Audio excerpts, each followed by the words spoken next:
It's the EP Podcast. Evergreen Park. The EP Podcast out on the scene at Cravings. If you have not found Cravings yet, I don't know what you've been doing in Evergreen Park. This little ice cream shop over on the corner of 99th and Kedzie is a favorite in my house. The kids walk up here all the time. My daughter worked here for a short amount of time. And Anna Zales is sitting here with me. How are you?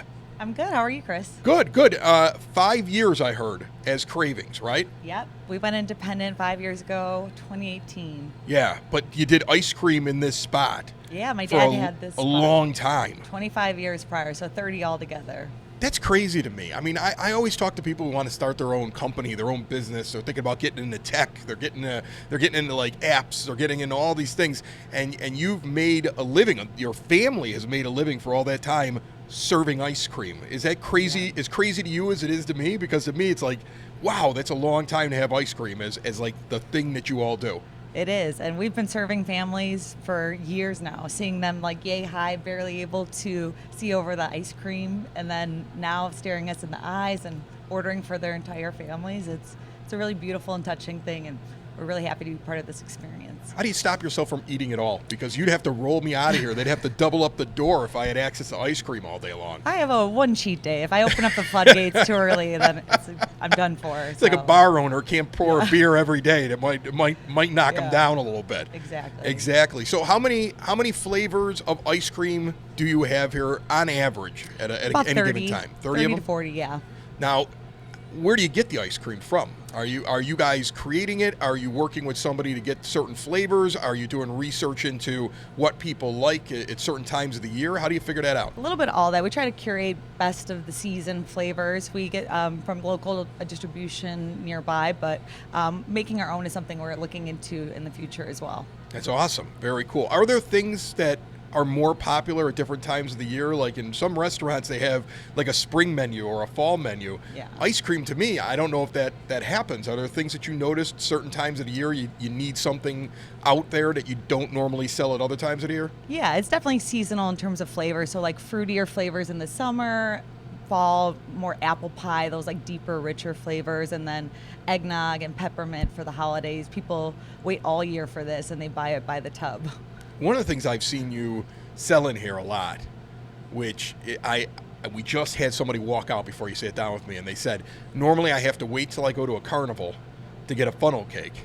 And I have been here on nights where I see people come in 2, 3 in a row, and they're just getting funnel cakes from here. Yes. You must do big business on just funnel cakes. Yeah, that's our number one seller. They are to die for. Funnel cakes with sundaes on top. It is something you'll be craving literally over and over again, like hence our name, you know. There are like these, they're massive when they come out. They're just, and people are carrying them out to their cars, and I'm like, they're not going to try to drive with that in their hands. Like, that seems crazy. I mean, you have people who come in here and get these, and then like you said, you make it into a sundae, you put the ice cream on top, you got all the toppings on it. It's insane.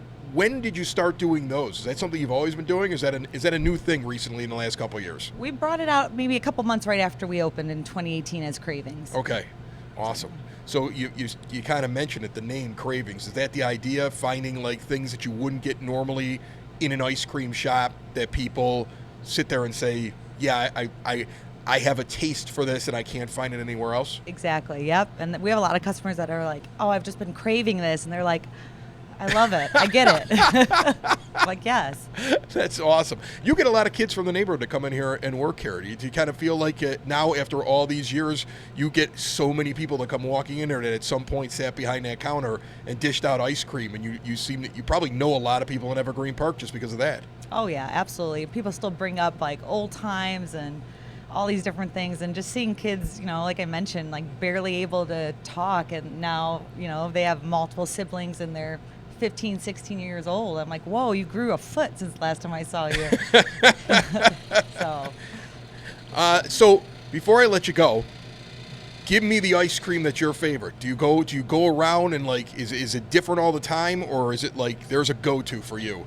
Well, my name's Anna, so everyone used to call me Anna Banana, and banana is like also my favorite fruit. So banana pudding, hands down, my favorite. Second, key lime pie. Key lime pie. Yeah. See, I'm one of those chocolate guys. Like I like the little bits of like cookie in there, or like the Oreo, or the cookie dough, or something like that. Like I go crazy on that. I can't.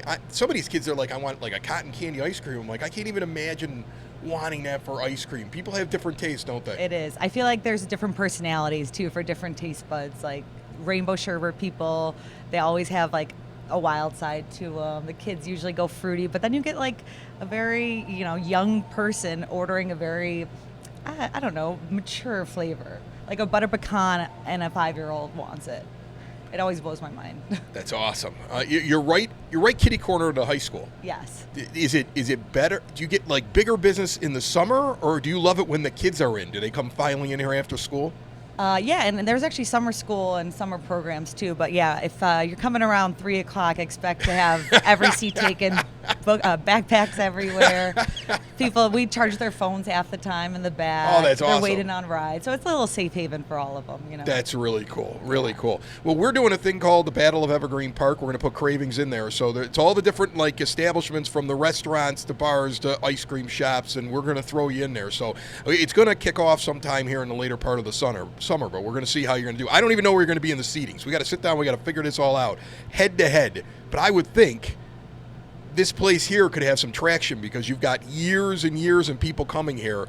You might have some people that are very loyal to Cravings. Oh, yeah. We are so proud even for this experience. So thank you. That's awesome. Well, Anna, thank you so much for joining me on the EP podcast, and continued success here. I mean, what the heck? 5 years is Cravings, but like almost 3 decades, it sounds like, in the ice cream business for the family. That's amazing. Oh, well, thank you, Chris. Thank you so much. It's the EP Podcast. All things Evergreen Park. It's the EP Podcast. Evergreen Park.